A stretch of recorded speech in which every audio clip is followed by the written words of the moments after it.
டெய்லியும் காலையில் என்ன சாப்பாடு வைக்கலான்னு யோசிச்சு ஒரு வழி ஆயிரும் போல் இருக்குது. அதுவும் காலையில் எந்திரிச்சு சமையல் பண்ணணும்னா அன்றைக்கி என்ன கையில் கிடைக்குதோ அதுதான் மதிய சாப்பாடும் காலையில் சாப்பாடும்.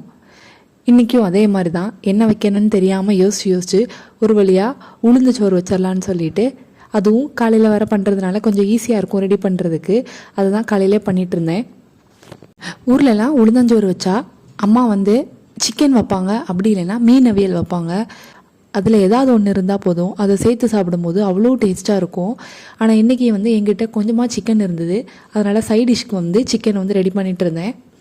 மத்தியான சாப்பாடே கஷ்டப்பட்டு பண்ணிகிட்ருக்கோம். இதில் ஸ்நாக்ஸ் வேறு பண்ணணும், மார்னிங் டிஃபன் வேறு பண்ணணும். அதுவே பெரிய தலைவலி தான். இந்த காலங்காத்தாலே எழுந்திரிச்சு சமையல் பண்ணுறதுனால டேஸ்ட் பண்ணி பார்த்தா டேஸ்ட்டும் தெரிய மாட்டுக்கு, ஒன்றும் தெரிய மாட்டுக்கு. அதனால ஏதோ குத்து மதிப்பாக கிடச்ச பொருளெல்லாம் போட்டு சமையல் பண்ணிகிட்டு இருந்தேன். அப்படியே எல்லாத்தையும் பேக் பண்ணி பேக்கில் எடுத்து வச்சுட்டு காலையில் கிளம்பியாச்சு.